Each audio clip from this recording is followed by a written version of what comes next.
पुराने सालते क्षण जीवन भर के लिए रह जाते हैं, खासकर तब जब ऐसे पारिवारिक रिश्ते हों जो उन क्षणों को घटाने की जगह एक ऐसा क्षण और जोड़ देते हैं जो ताउम्र कचोटता रहे।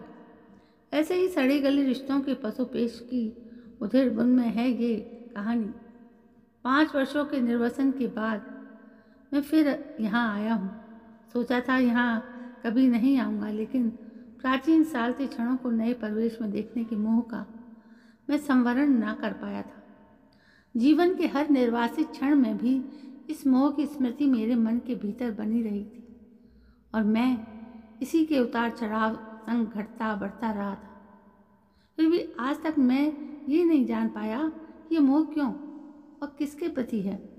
हाँ, एक नन्ही सी अनुभूति मेरे मन के भीतर अवश्य है जो मुझे बार बार यहाँ आने के लिए बाध्य करती है। ये अनुभूति माँ के प्रति भी हो सकती है और अमृतसर की इस धरती के प्रति भी, जिसकी मिट्टी में लोट पोट कर मैं बड़ा हुआ। इसे लेकर मैं कभी एक मन नहीं हो पाया था। यदि हो पाता भी तो भी मुझे बार बार यहाँ आना पड़ता। बस से मैं बड़ी बदहवासी में उतरा। बदहवासी यहाँ आने की कि वे क्षण जिनके लिए मैं यहाँ आया हूँ अपने परिवेश में यदि ज्यों के त्यों हुए तो जो निरर्थकता मन के भीतर आएगी उसका सामना कैसे कर पाऊँगा। बाद में हाथ में पकड़े ब्रीफकेस में सहेज कर रखी नोटों की गड्डी से मुझे बल मिलता है। थोड़ी देर के लिए मैं इस एहसास से मुक्त हो जाता हूँ कि जब मैं माँ का निकट्टू पुत्र नहीं हूँ। निकट्टू मेरा उपनाम है। इसके साथ ही मुझे याद हो आते हैं मेरे दूसरे उपनाम भी। सीधा और भोला होने के वश रखा है भलोल उपनाम। सदा नाक बहती रहने के वश रखा दो मुही उपनाम। इन उपनामों से बढ़कर चिढ़ाने से मेरा जो रुदन निकलता था वो माँ से लेकर छोटे भाई तक को गली में लड़ती कौशल्या की आवाज़ का आभास होता था। नवी में मैंने कौशल्या नाम की बड़ी चर्चा थी। मेरे मन में यह प्रश्न उस समय भी था और आज भी है, अगर मैं भलोल हूँ या मेरी नाक बहती है तो इसमें मैं कहाँ दोषी हूँ।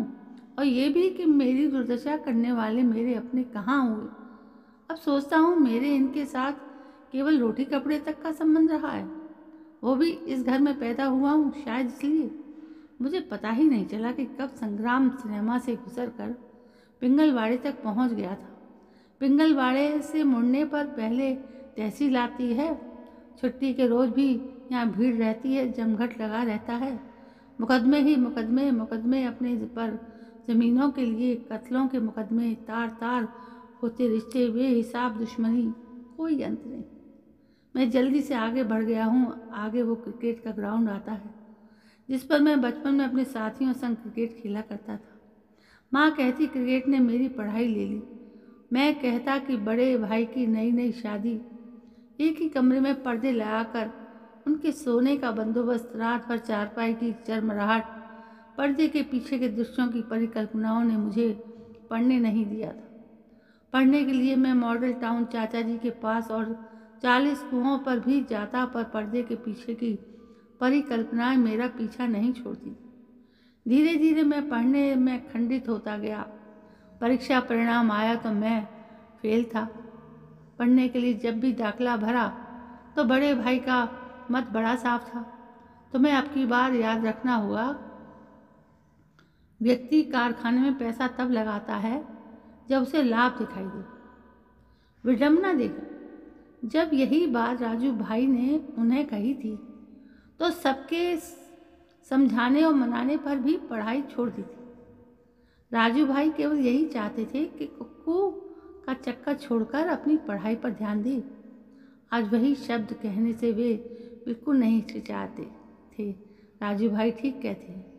जिस बात का विरोध आज हम अपनी जान देकर करते हैं, कोई समय आता है हम परिस्थितियों द्वारा इतने असहाय होते हैं कि उसी बात को बिना शर्त स्वीकार कर लेते हैं। उस समय उनकी ये बात समझ में नहीं आई थी, आज समझ में आती है। मैंने भी पढ़ाई छोड़ दी थी, इसलिए नहीं कि मुझे उनकी बात समझ में आ गई थी। बल्कि इसलिए कि बड़े भाई के शब्द मुझसे सहन नहीं हुए। बड़े भाई को भी शायद राजू भाई के यही शब्द सहन नहीं हुए होंगे। हम दोनों एक दूसरे की बात सहन कर लेते तो शायद हालात दूसरे होते। देखता हूँ क्रिकेट ग्राउंड में अब वहाँ नहीं है। सोचा था जब मैं वहाँ पहुँचूँगा तो बच्चे पहले की तरह खेलते मिलेंगे। उनको खेलते देख मैं अपने बचपन के दिनों को याद कर लूँगा। वहाँ एक सुंदर बंगला हुआ करता था और भी कई सुंदर बंगले बन गए थे। मैं किसी को कुछ कह नहीं सकता था। बच्चों के उल्लास तो आए दिन खत्म किए जाते हैं। बड़े भारी मन से मैं अपनी गली की ओर बढ़ता हूँ। गली के मोड़ तक आते आते मेरे पांव ढीले पड़ कर जाते हैं। आगे बढ़ने की इच्छा नहीं होती। गली के लोग मुझे निखट्टू नाम से जानते हैं। मुझे देखते ही आग की तरह ये खबर फैल जाएगी। न जाने समय के कौन से क्षणों में मेरा नाम निखट्टू पड़ा। इस नाम से पीछा छुड़ाने के लिए मैंने मोटर मैकेनिक की कुलीगिरी, रिक्शा चलाने से लेकर होटल में बर्तन मांजने तक के काम किए, पर इस निखट्टू नाम से पीछा नहीं छूटा। चाहे तन के सुंदर कपड़े और नोटों से भरे ब्रीफकेस मुझे एहसास दिलाता है कि जब मैं माँ का निखट्टू पुत्र नहीं रहा हूँ, जानता हूँ मैं मन की हीन भावना से चला गया हूँ। यही भावना मुझे बल देती है। गली में झांक कर देखता हूँ कि जिस बात की उपेक्षा थी वैसा कुछ नहीं था। गली में मुझे कोई दिखाई नहीं दिया था। सब कुछ बदल गया था। महाजनों का घर और बड़ा हो गया था। पहले हौजरी की एक मशीन हुआ करती थी, अब बहुत सी मशीनें लग गई हैं। गली भी पक्की हो गई है। मनसों की भैंसों के कारण जहाँ गंदगी फैली रहती थी, मुझे गली में कहीं भैंस दिखाई नहीं दी थी। घर के समीप पहुंचा तो मैं चकरा गया। हमारा घर कहाँ गया? उसकी जगह खूबसूरत 2 मंजिला मकान खड़ा था। मैंने इधर उधर देखा कि कोई पहचान वाला मिले तो पूछूं कि दिनेश साहनी का यही घर है। एकाएक ऊपर लिखे साहनी विला पर मेरी नज़र पड़ी। दरवाजे पर एक और बड़े भाई के नाम की तख्ती भी दिखाई दे गई।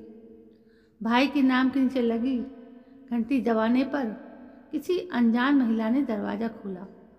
वो कपड़ों से नौकरानी लग रही थी। मुझे देखकर शायद वो ये पूछती कि आपको किससे मिलना है। कि इतने में कौन है, कहती हुई माँ दरवाजे तक चली आई। मुझे देखकर आश्चर्य के भाव उनके चेहरे पर आए, फिर सामान्य हो गए। मुख से निखट्टू निकलते निकलते रह गया, पर निकला नहीं। माँ को देखकर नौकरानी सी लगने वाली भीतर चली गई। माँ ने दरवाज़ा पूरा खोल दिया। मैं उसको प्रणाम करने के बाद बड़े अनमने भाव से भीतर चला आया। कदम रखते ही आंखें चुंधिया गईं। पूरे कमरे में ईरानी कालीन, एक और बड़ी सी डाइनिंग टेबल, दरवाजे के पास चमकदार फ्रिज, एक तरफ सोफ़ा व बेड, गद्देदार कुर्सियाँ और टीवी के पीछे वाली दीवार पर मोतियों से बनाई गई एक औरत की आकृति फ्रेम की गई थी। मैं आगे नहीं बढ़ पाया, ना ही माँ ने मुझे बढ़ने के लिए कहा, बैठने के लिए भी नहीं कहा।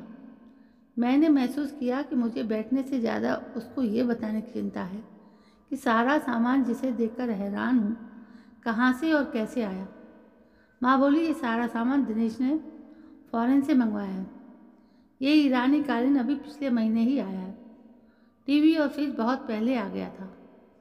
10 लाख रुपए लगे हैं। मैंने महसूस किया मेरे ब्रीफकेस में पड़ी रकम एकदम छोटी है। जो एकदम माँ ने बताई थी उससे दुगनी होती छोटी। इन 5 वर्षों में जो क्षण मुझे सालते रहे वे और बड़े हो गए। जाने कहाँ से पीड़ा की एक तीखी अनुभूति भीतर से उठी और भीतर तक चीरती चली गई। पीड़ा इसलिए कि निखट्टू नाम से मुक्ति पाने की जो इच्छा लेकर यहाँ आया था वो जाती रही। बैठक और जोड़ी मिलाकर ड्राइंग रूम में इतनी कीमत की चीज़ें हैं जो भीतर के कमरों में जाने क्या क्या देखने को मिले। माँ ने बताया अपनी पत्नी के सारे गहने बेचकर जिस होटल में तुम बर्तन मांजते थे उसी होटल को खरीद लिया था। ये उसी की करामात है कि हमें कोई कमी नहीं है। ऐसे कहा जैसे अब भी उसी होटल में बर्तन मांजता हूँ। गांव की ज़मीन उसने छेड़ी तक नहीं। कहता था जिसमें सब हिस्सेदार हो उसमें वो कुछ नहीं करेगा। माँ को भय हुआ कि कहीं मैं होटल में अपने हिस्से का दावा न करने लगूं, इसलिए साफ बात करना ठीक समझी। मैं कहने को हुआ कि इस मकान में भी तो मेरा हिस्सा है, पर चुप रहा। बाद में माँ ने महसूस किया कि उन्होंने मुझे बैठने को नहीं कहा। बूट उतारकर सोफे पर बैठ जाओ।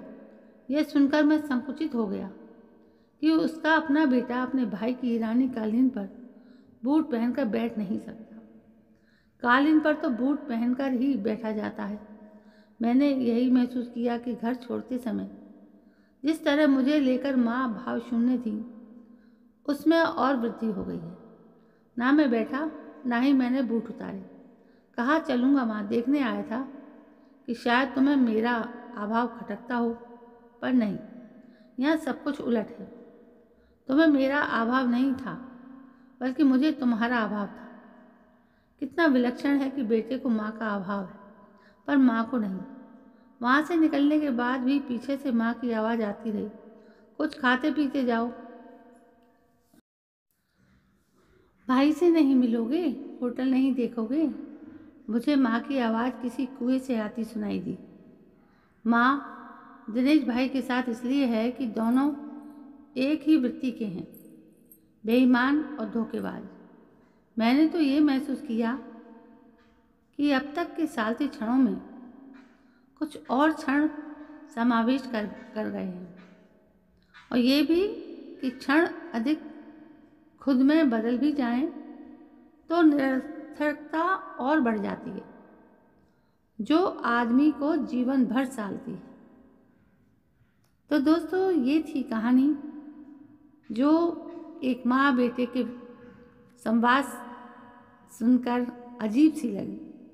क्या कोई माँ ऐसी भी हो सकती है कि उसका बेटा घर आए और वो उससे ढंग से बात ना करे? दोस्तों, कहानी कैसी लगी? यदि कहानी पसंद आई हो तो प्लीज़ मेरे चैनल को सब्सक्राइब करना ना भूलें, और हो सके तो लाइक शेयर कमेंट ज़रूर करें। कल मैं फिर हाजिर होती हूँ एक नई कहानी को लेकर। तब तक के लिए जय हिंद, वंदे मातरम।